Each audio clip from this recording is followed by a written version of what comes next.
Hey folks, so today we'll talk about the knowledge graphs and reasoning agents.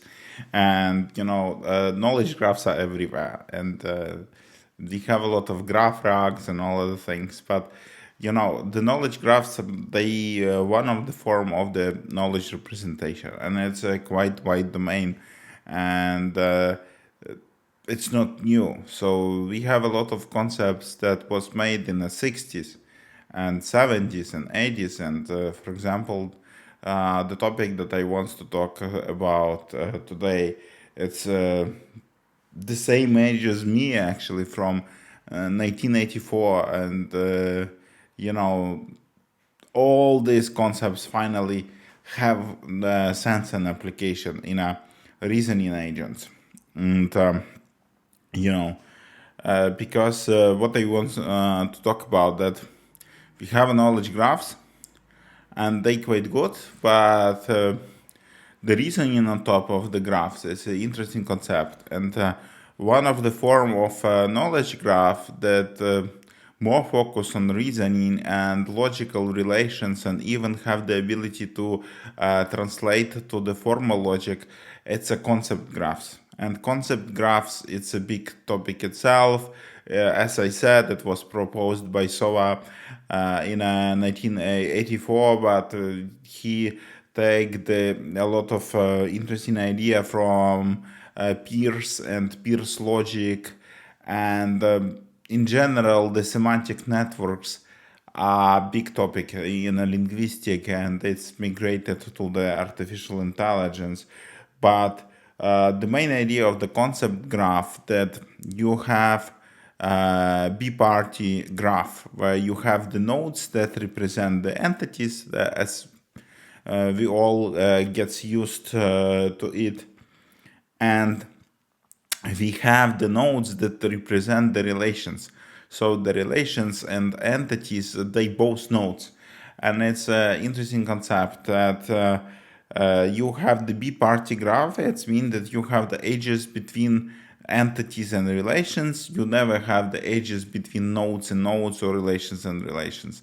And you have this rule of constructing the graph that have the entities and relations, and you have a lot of interesting power then, because you represent the relation as an entity, and you could do a lot of operations. Also quite interesting concept that together with the B-party graph, concept graphs consist of the vocabularies that actually allows you to describe the ontologies. And you have the hierarchies, so you could define the different types and form the hierarchy as a part of the concept graph. And actually you could have quite complex types there. So you have some kind of two parts, this hierarchical vocabulary and the concept graph. And in a concept graph, you could have the entities that are generic entities that represent some type, or you could have the instances of these entities that point to some concrete instance of this type.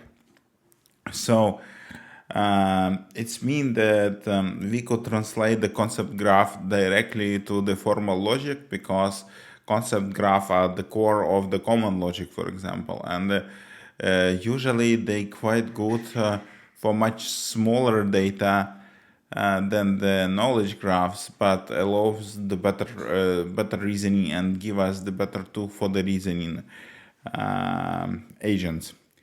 And another quite interesting tool that also overlooked and could extend the conceptual graphs and the knowledge graphs, actually, it's a work of Minsky from the 70s with the frames.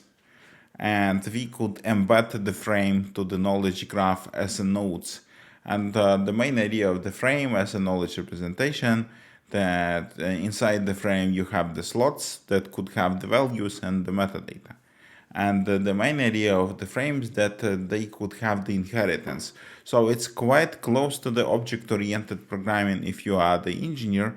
And I see the huge potential of the concept graphs that extended by frames, because then you have the complex objects as a nodes, and you also could have the complex objects that describe some kind of the relations. So, and it's also good for the reasoning, because you could have the inheritance, you could have the hierarchies relations, and you could lift these relations out of the graph. So I'm really keen to give it a try, to build the concept graph with the frames. And yeah, so if you're working in this space and you're interested to talk about it, I will be happy. And by the way, the mid of March, oh no, sorry, the beginning of the March, so the 4th and 5th of March, I will be on the DICE Identity Conference. So if you're working in identity domain, or wants to know more about the self-sovereign identity, welcome to Zurich. It's a quite cool event, and I will be keen to meet with you. So see you next time. Tschüss.